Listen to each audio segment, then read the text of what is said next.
Are you in need of a new liver?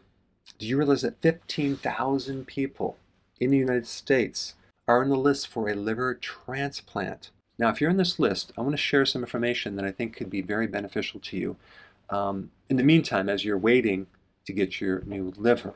Now, the good news, the very cool thing about the liver is that the liver cells have a huge tolerance for injury. They have a massive capacity for repairing and regrowing. The liver has some key functions. One is a biochemical defense against toxic chemicals. It makes certain proteins. One protein has a function of carrying cholesterol through the body. Another protein carries oxygen through the blood. Another protein will help you clot.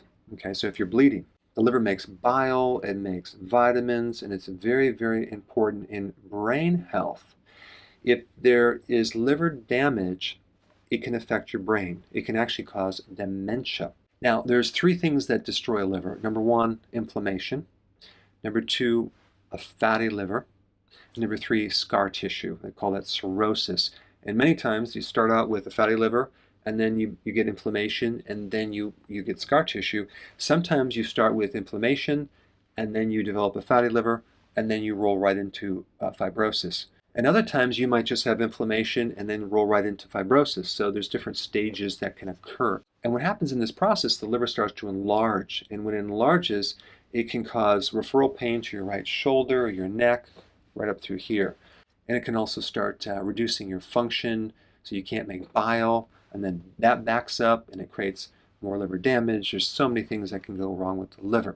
Now, the question is this: at what stage can the liver no longer recover? I have had patients come in my office that were on the transplant list waiting for a new liver that were able to regenerate their livers to a point where they didn't need to be on that list. Now, I'm not going to say that that is going to be your situation because you don't know, but many times when you're on the list, they don't really tell you what to do to help improve the situation to possibly reverse the damage. And what we're talking about is reducing the damage with the fat, reducing the damage with the scar tissue, and reducing the inflammation of the liver. But you know what? It's worth a shot because the liver is highly resilient, okay? It bounces back.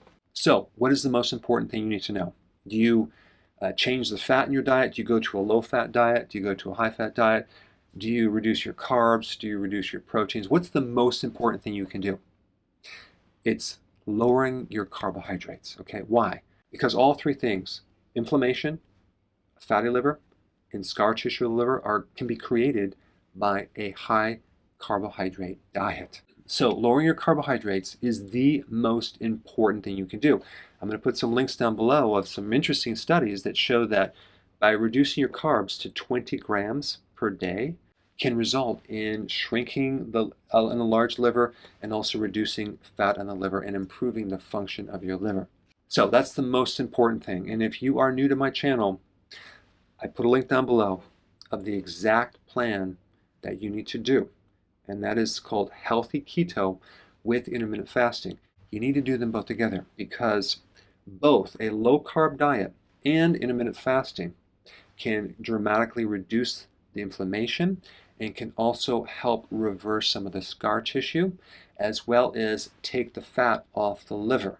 Going on a low-carb diet is the most important thing to remove the fat off the liver despite eating more fat. In the study that I listed down below, they actually compared a low carb to a low fat diet, and the low carb significantly showed better improvements.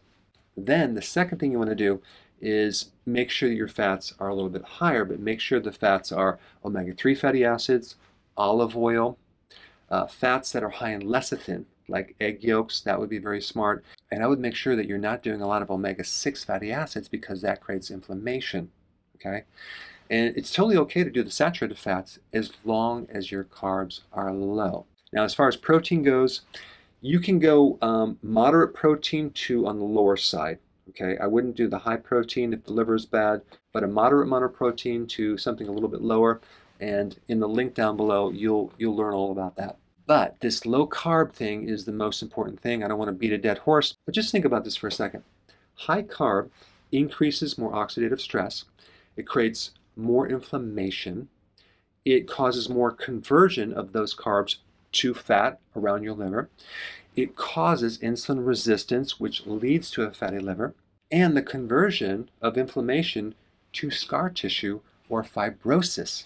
So if you're waiting on the transplant list, don't do nothing. Do this plan. Hey, before you leave, I just wanted to give you a little quick history on some of the books that I wrote. This was one of the first books. It's called Dr. Berg Body Shapes. It was my attempt at writing about body types. What was very interesting about this book is I actually did all the images myself. Don't ask me why.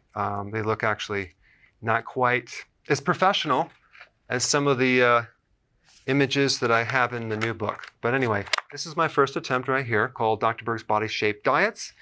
And then I wrote a book more extensive called The 7 Principles of Fat Burning. I don't even have a copy anymore, actually, because it's outdated. The next book, I put about 1,000 hours into this one right here called The New Body Type Guide. Major updates on the body types. I put a lot of energy into this. It has professional images, graphics, all sorts of things. Now, the problem with this book is it doesn't really describe what this is really about.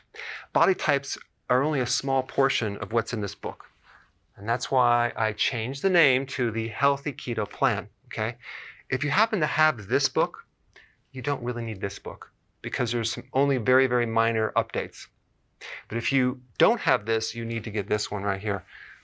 This book goes into every single detail that you would ever want to know about.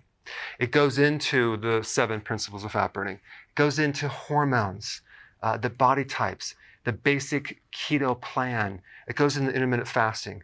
I talk about the 10 fat burning triggers and blockers and fat burning strategies with a lot of details in every single chapter. I go into body issues that interfere with losing weight. There's very few people that just have a weight problem. They have a lot of body issues, whether it's sleeping problems, stress problems, inflammation, menopause. I cover that extensively in this book. Then I talk about how to get rid of stress, and I show you a technique. Then I get into exercising. And then I have a lot of really good recipes in this book as well. So this is a good reference guide. On my website, if you get this book, you get this one free. It's called Healthy Keto and Intermittent Fasting. This is the shortcut, quick guide to this book. And the reason I created this book is to have you, within 45 minutes, learn how to do keto, okay, in intermittent fasting, exactly what you need to do. Then you can fill in the blanks with this book right here. So right now I'm doing a special. If you get this book, you get this one totally free, or you can go to Amazon and get these individually. So I just want to clarify the difference between this book and this updated one right here. If you don't have this, you need to get this right here. That way you can get the exact correct information to do it healthily.